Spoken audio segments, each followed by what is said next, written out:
deduce و deduct في أقل من دقيقتين. أول كلمة معانا كلمة deduce، وكلمة deduce معناها يخمن أو يستنتج، يخمن أو يستنتج deduce، ومعناها بالإنجلش reach a conclusion about something on the basis of existing evidence.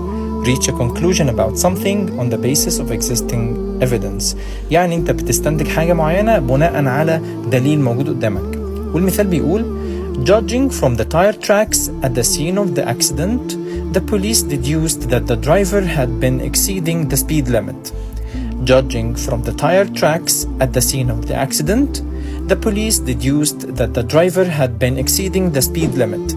يعني من آثار الإطارات في مكان الحادث البوليس استنتج إن السائق ده كان بيتجاوز الحد الأقصى للسرعة.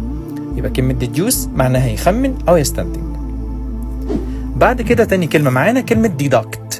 deduct، وكلمة deduct معناها يخصم أو يقتطع أو يطرح. يخصم، يقتطع أو يطرح.